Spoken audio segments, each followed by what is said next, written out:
In the words of a forum user, the internet is a direct reflection of humanity at all times, from kitten videos to beheadings. Young people will indulge, and curiosity will win in moments.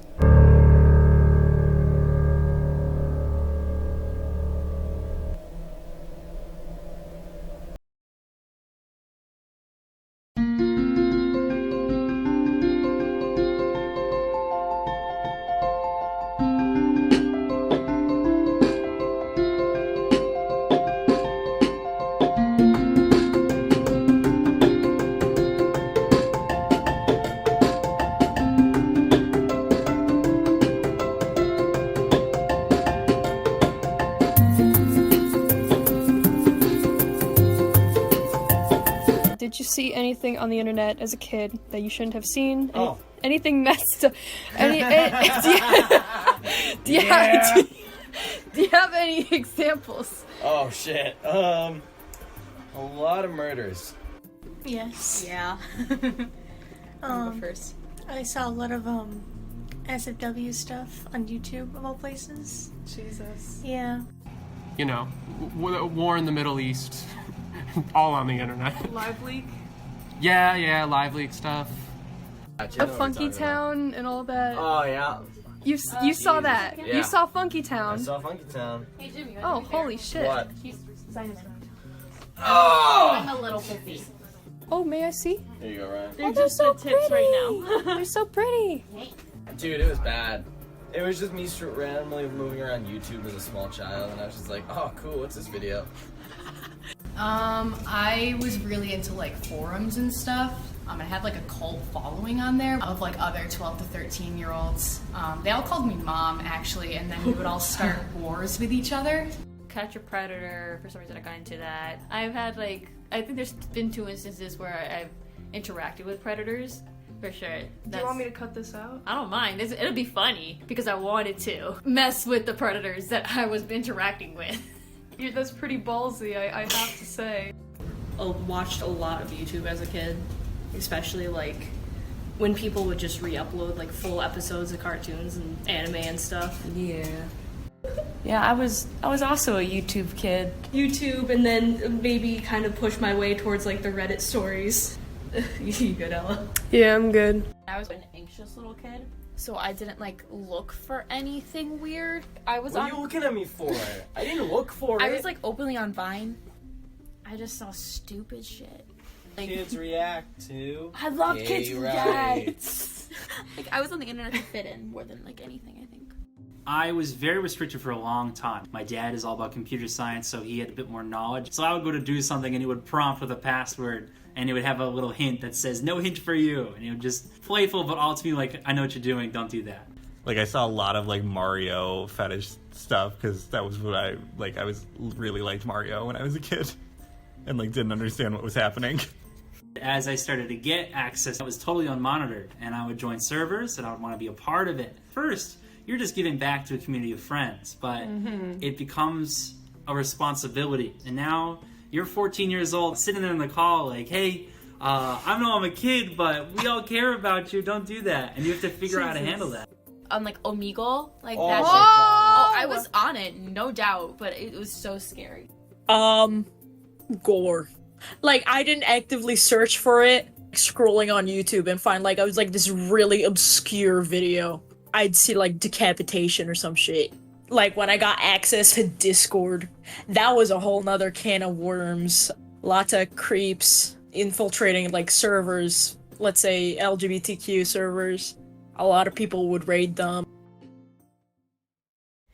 In addition to interviews, I was able to find various forum discussions on this subject on the most trustworthy of sources, Reddit.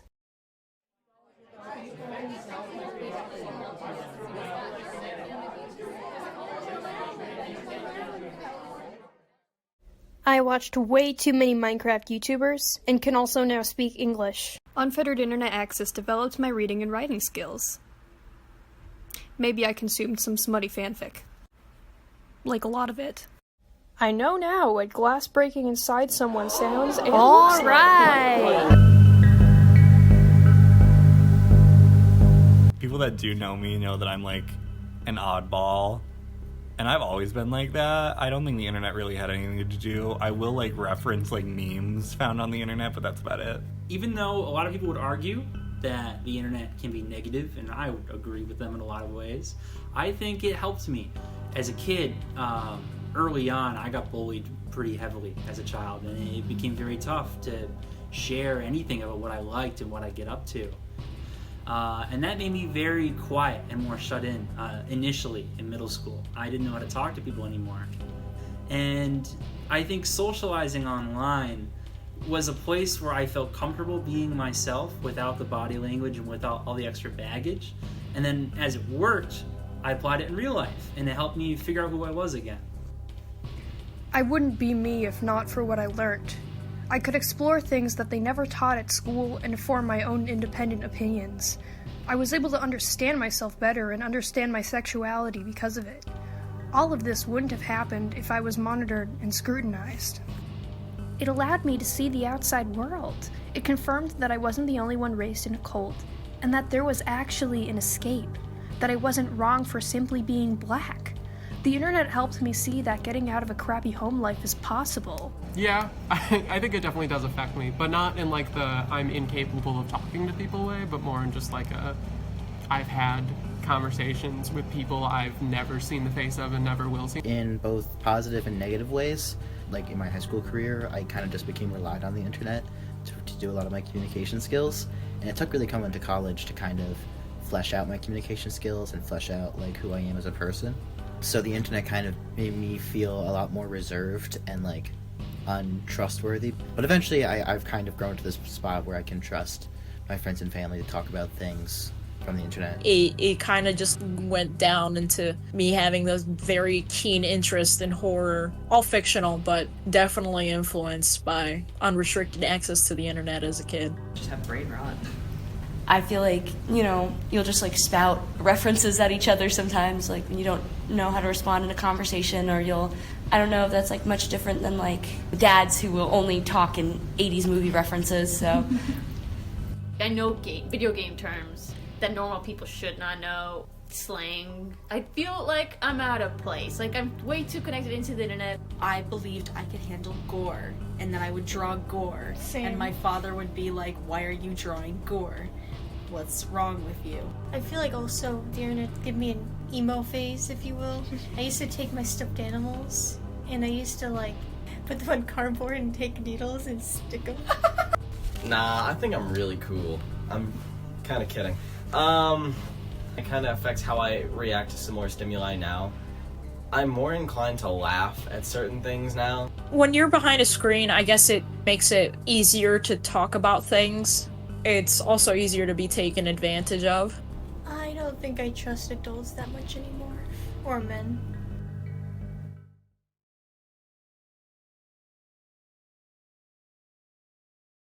Every girl I've talked to, and a good chunk of guys, have been groomed in Gen Z. It's horrifying and way worse than online stuff makes your attention span bad. Tumblr gave me an eating disorder. Tips, meal plans, and all. It's so easy to find these communities as well. Not to mention how people like Andrew Tate are impacting young boys. I can relate so much to this. I joined the ED community when I was 14. Been struggling with my eating issues on and off ever since. I had a really close friend. His mother wasn't around. He ended up finding a lot of like pornography at a very young age and would end up showing that to a lot of his peers, including myself. Young experience to be exposed to those kind of things. That kind of got me in trouble a lot. I had a porn addiction when I was 8. The internet was kind of like my escape, but it was also a prison.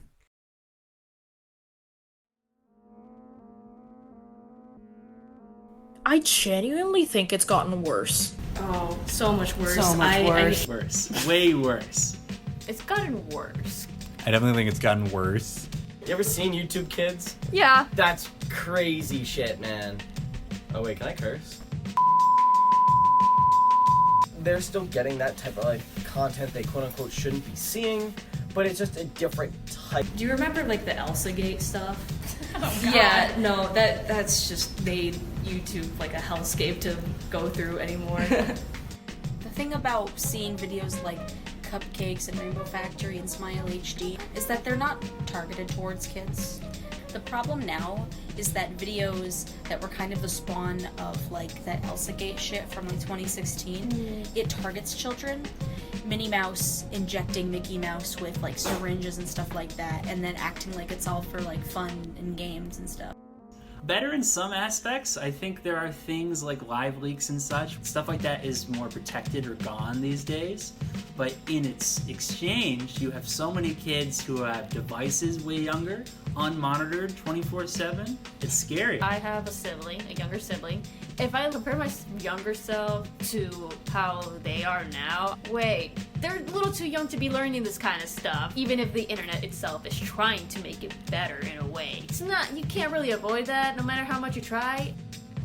This can seem bleak, especially with the statistic given by PR Newswire that around 66% of American parents allow their underage children to use the internet unmonitored, which isn't inherently bad but becomes an issue when a reported 72% of that majority's kids have engaged in risky online behavior, like accessing mature content and giving away personal information. And that's just the percentage of parents who know their kids have taken these risks. But this doesn't mean we can't find solutions.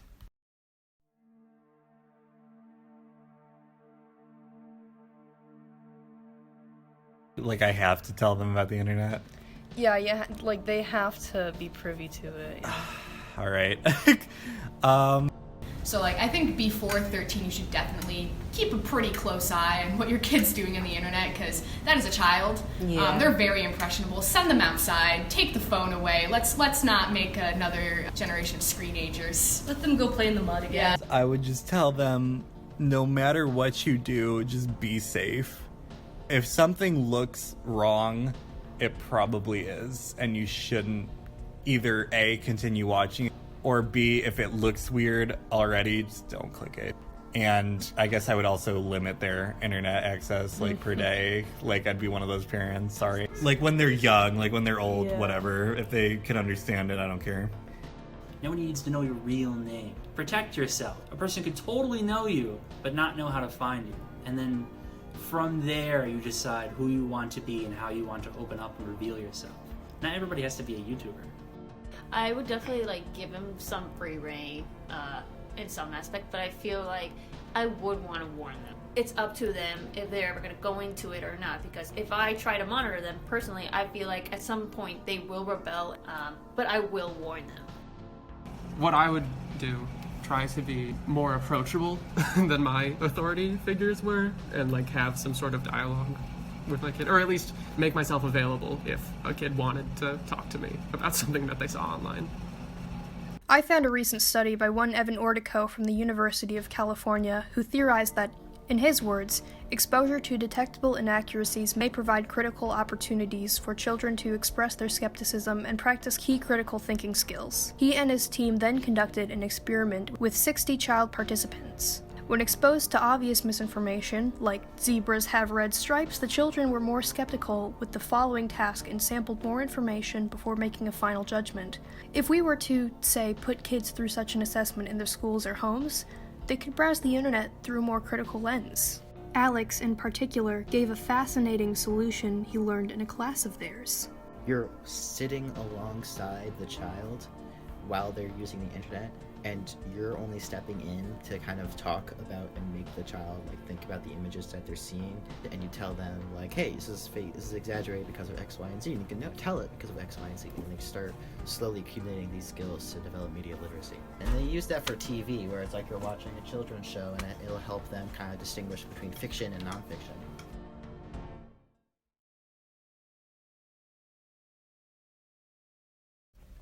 This is still a new topic as we are just now growing up and advocating for ourselves and others.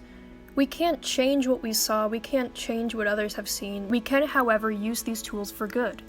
As the forum user at the beginning of this video said, the internet is a reflection of humanity, so before we start blaming the internet, we have to start from the root, just like TV and music. And boy, do we have a long way to go, but it's not impossible. Humans were human once. We can be again.